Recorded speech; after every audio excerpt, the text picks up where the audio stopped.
Sanbanani, welcome back to my channel. Welcome back to any video nyabonga cool for coming. Please kindly subscribe, like a video, share a video as well as like ama videos. Please ngicela ningakhohlwa ukulike ama videos guys kubalekile sisizana in algorithm so that they can push videos to other people by liking. Ngokulike nje video wenza omkhulu umsebenzi bafethu. So now asingena nodabeni kunodabeni ubonile kade lisana ngo King Zoso. King Zoso is my colleague here on the platform ka YouTube. He is King Zoso. Ngicabanga igama lakhe nguSiphiwe Ntombela, and then yeah, he's a content creator. Ngimlandela kakhulu bafethu and ngiyawuthanda umsebenzi wakhe. Uthanda uhamba kakhulu noPortugese wemchunu. You know, ngumuntu engimlandela kakhulu. He's one of my best Zulu content creators, right? So ngibone kune story kade lisana bebhale ngayo ukuthi indlu yakhe ya demolishwa. So ngathi ngiyayibuka indlu double story inhle kabi le yandlu bafethu. Mase ngithi ngiyafunda udaba kucaca ukuthi uKing Zoso usayakha le yandlu isayakhiwa. There is no demolishing, there is nothing. Umona nje wabantu abasebenzisa ngaza ama AI wabo omhlambo Photoshop what bayikhipha lapha nasengathi kuthiwa indlu demolishwayo engathi yimbi tshekile 10. You know what I mean?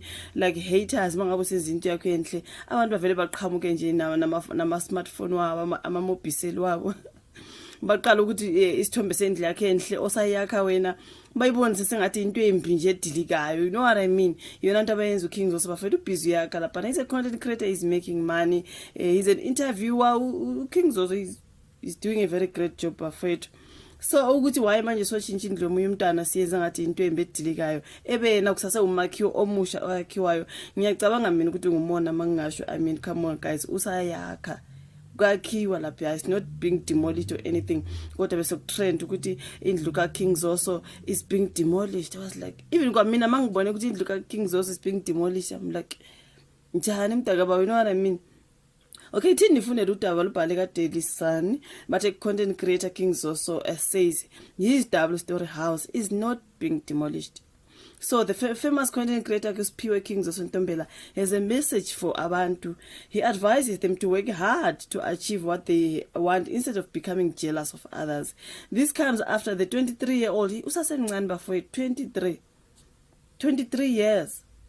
And sayakhe enhle kanje isakhiwa bafowethu, but it's very, very nice, right?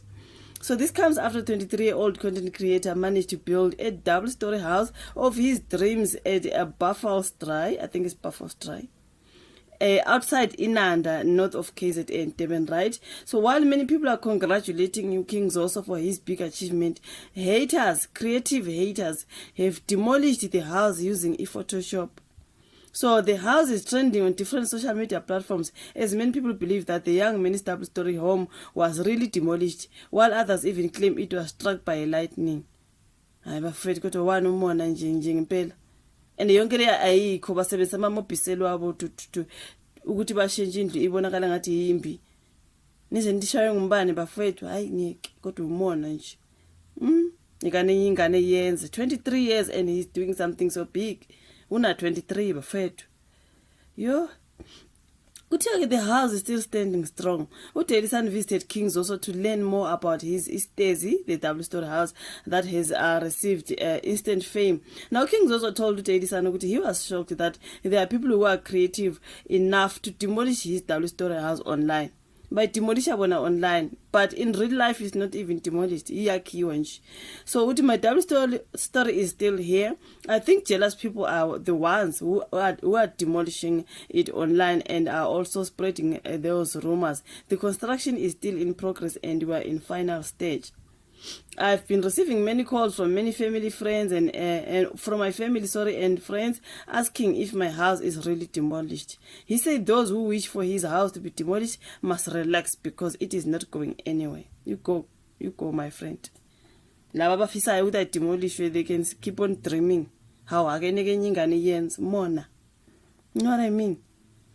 But when people are creative in wrong ways, those who have demolished it online, they must take their creativity and use it for the things that can give them money. Amen. Many people are creative and clever, but they are clever and creative in the wrong things. I wish to see the one who demolished my double-story house online. He or she is creative and he or she deserves an award because the demolished house looks exactly like mine. Now, King Zoso said he's happy that he managed to build his dream house at the age of 23. I'm so proud of him, Bafethu. At the age of 23, wakhalisa ile double story la. Bafethu, he's working hard. Umona nje wona kuphila odla kuthina abantu. Ngoba incane le ngathi uthi nasibadala nje sikayakhi. Ingakho nje sesidemolisha online ngamamobisel wethu. What makes me happier is to see my dream house dream come true, and I was saving money for a long time to build this house. I started to save money about 3 years ago, but unfortunately I don't know how much I used, but what I can confirm is that all the money I saved is finished now, and I'm using my current earnings so that he can finish, of course. So he advised people to save if they want to be like him instead of becoming jealous of him. They must learn to save money to differentiate between what they need and what they want, and stay focused on following their dreams. Many top musicians, including Utina Zungu, who has a popular double-story house in Inanda, and Khuzani Mpungose, who has a big mansion in Nkandla, they have congratulated King Zoso for his achievement.